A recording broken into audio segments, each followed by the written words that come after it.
You have heard that our ancestors were told, you must not commit murder. If you commit murder, you are subject to judgment. But I say, if you are even angry with someone, you are subject to judgment. If you call someone an idiot, you are in danger of being brought before the court. And if you curse someone, you are in danger of the fires of hell. Hold up, wait a minute, let's just back that up real quick. Jesus said, what? Here's what you've been taught your whole lives. That if you kill someone, you will face judgment. Jesus was saying, but let me take it a step further. Let me blow your mind. You don't even have to kill them. Huh? Before you kill them. Before you even take that action. Jesus is saying that just your anger is enough for you to be judged. Your anger alone is the first step. Calling them names and speaking out against them, those all qualify us for judgment and damnation. But the stem, the root, the very source of the issue is your anger. I don't think y'all heard me. Sako mentioned it last week. It's from the inside out. God uses his righteousness, and righteousness flows from the inside out. The same can be said about your anger. Anger starts from the inside, and from there it flows outwards. Every action that we take, every move that we make is motivated by an emotion. Bars. I am a firm believer that Jesus understands my emotions. He gets it. If I feel it, then he's definitely gone through it. But I am still held accountable for the actions that stem from those emotions. Anger, or better yet, sin, much like righteousness, flows from the inside out. Jesus says, here's what you deserve as an angry person, Liz. Yes, Jesus is speaking to me because I have anger issues. So if you are presenting a sacrifice at the altar in the temple and you suddenly remember that someone has something against you, leave your sacrifice there at the altar. Go and be reconciled to that person. Then come and offer your sacrifice to God.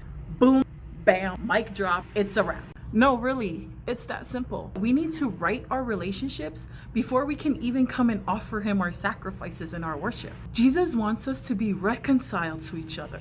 Reconciled to each other before we can be fully reconciled to him. There are verses in the Bible that require explanation. This is not one of them. Jesus said it real plainly and real simple. And I wonder if it's because he knew that resentment and pride a lot of time follow unforgiveness and anger. And he needed to make it really clear to us that there is no place for that in kingdom spaces.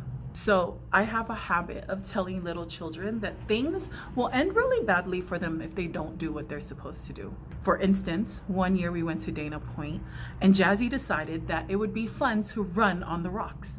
The rocks are 1, wet, which makes them 2, slippery. And I remember telling her, I said, Jazzy, you need to stop. And she did it again.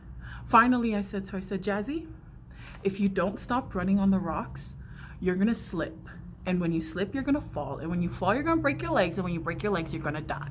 Dramatic, right? And I feel like that's Jesus in the next 2 verses that we come across. Not only is he telling us how to fix anger and unforgiveness, but he's also giving us what the consequences are if we don't fix it.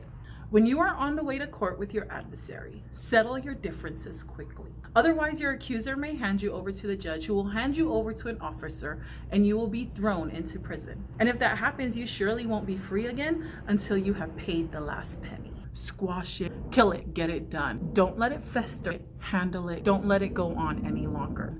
And do it fast, or you're gonna die. And then it all comes back full circle to verses 21 and 22. Damnation and judgment, and all because of anger that flows from the inside out. Here are our 3 questions. Number 1 is an evaluation. Stop and consider the times when you have been angry with someone else. Ask yourself, do you understand your anger? Do you see any patterns in why you get angry and how you react? What are they? Question number 2, is there a relationship that you need to reconcile before you can completely give yourself to Christ? If so, what is stopping you?